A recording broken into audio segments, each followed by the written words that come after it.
Hello दोस्तों, कैसे हैं आप? आशा करता हूँ बढ़िया होगे। आइए शुरू करते हैं जीके के कुछ प्रश्न। विश्व का सबसे बड़ा बांध कौन सा है? तो विश्व का सबसे बड़ा बांध है हीराकुंड बांध। ये कहाँ पर बना हुआ है? महानदी पर बना हुआ है। तो सबसे बड़ा बांध हीराकुंड बांध कहाँ पर है? यह किस नदी पर है? तो महानदी पर। सेकंड क्वेश्चन, प्रायद्वीपीय भारत का सबसे बड़ा नदी क्षेत्र। तो प्रायद्वीपीय भारत का सबसे बड़ा नदी क्षेत्र क्या है? गोदावरी नदी, जिसको हम दक्षिणी गंगा या बूढ़ी गंगा, वृद्ध गंगा के नाम से भी जानते हैं। भारत में दूसरा सबसे बड़ा जलप्रपात कहां पर है? तो कावेरी नदी पर। अगर क्वेश्चन ये पूछा जाए कि दूसरा सबसे बड़ा जलप्रपात कहां है, तो कावेरी नदी पर है, जिसको किस नाम से जानते हैं? शिव समुद्रम के नाम से जाना जाता है।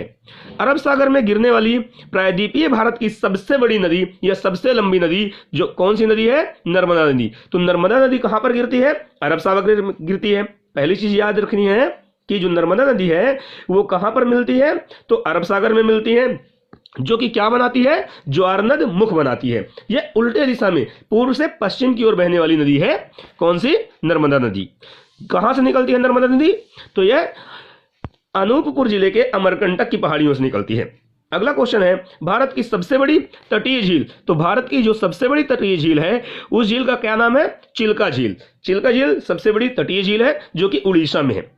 राष्ट्रीय जल दिवस कब मनाया जाता है? तो राष्ट्रीय जल दिवस 14 अप्रैल को मनाया जाता है। राष्ट्रीय जल दिवस 14 अप्रैल को मनाया जाता है, जो कि डॉक्टर भीमराव अंबेडकर के जन्मदिन के उपलक्ष्य पर मनाया जाता है।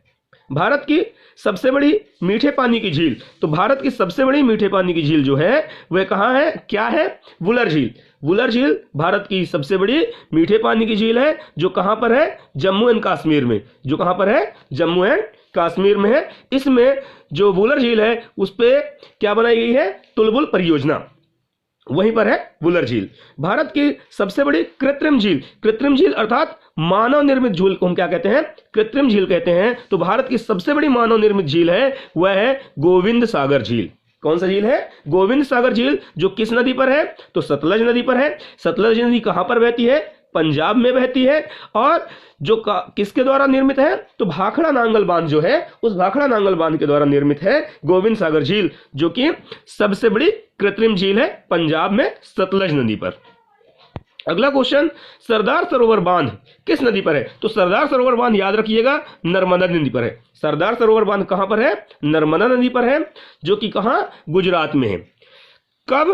तो 17 सितंबर 2017 को इसको राष्ट्र को समर्पित किया गया। किनके द्वारा? प्रधानमंत्री नरेंद्र मोदी जी के द्वारा राष्ट्र को समर्पित किया गया सरदार सरोवर बांध को, जो कि नर्मदा नदी पर बनाई गई है। फरक्का बैराज परियोजना। ये फरक्का बैराज परियोजना जो है ये किस नदी पर है? तो गंगा नदी पर है। किस नदी पर है? गंगा नदी पर। कहां? पश्चिम बंगाल में।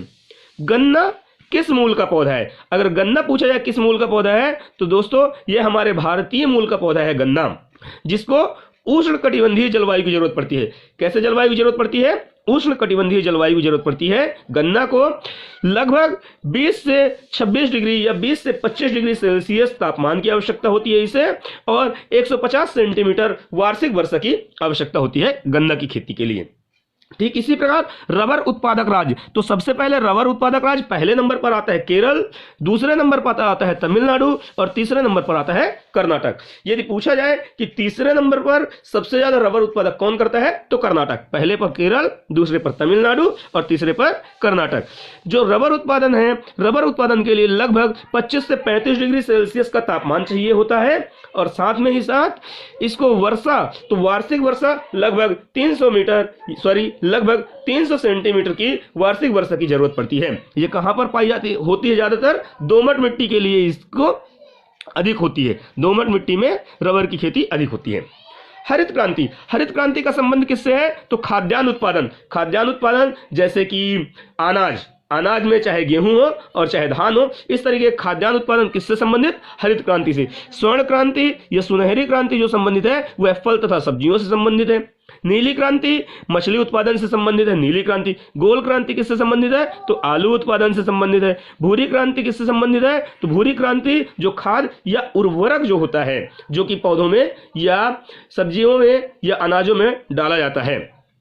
रजत क्रांति अंडा उत्पादन से संबंधित है, गुलाबी क्रांति प्याज उत्पादन से संबंधित है और लाल क्रांति मांस और टमाटर के उत्पादन से संबंधित है। अनुराग का विलोम, अनुराग का विलोम क्या होता है? विराग। जागृत का विलोम सुषुप्त। शिव का पर्यायवाची है पिनाकी। वीर का स्त्रीलिंग बनाएंगे तो वीरांगना और सम्राट का स्त्रीलिंग बनेगा तो क्या कहलाएगा? सम्राज्ञी। क्या कहलाएगा? सम्राज्ञी। सम्राट का स्त्रीलिंग सम्राज्ञी। भोपाल गैस त्रासदी कौन से गैस के रिसाव के कारण हुआ था? तो मिथाइल आइसोसाइनेट, जिसको अपन शॉर्ट में MIC भी कहते हैं। भोपाल गैस त्रासदी मिथाइल आइसोसाइनेट 1984। भाषा की सबसे छोटी इकाई, तो भाषा की जो सबसे छोटी इकाई है वह क्या है? वर्ण, जिसको अपन क्या कहते हैं? अक्षर। हॉकी का जादूगर किसको कहा जाता है? तो मेजर ध्यानचंद को हॉकी का जादूगर कहा जाता है। उड़न परी के नाम से किसको जाना जाता है? PT ऊषा को उड़न परी के नाम से जाना जाता है। निर्मल हृदय के नाम से जाना जाता है मदर टेरेसा को। महामना के नाम से किनको जाना जाता है? मदन मोहन मालवीय को। देश के रत्न कौन कहलाते हैं? डॉक्टर राजेंद्र प्रसाद। और शेरे कश्मीर के नाम से किनको जाना जाता है? शेख अब्दुल्ला को। दोस्तों, यदि वीडियो आपको अच्छा लगा हो तो इसे लाइक, शेयर और सब्सक्राइब करना ना भूलें तथा वीडियो देखने के लिए धन्यवाद।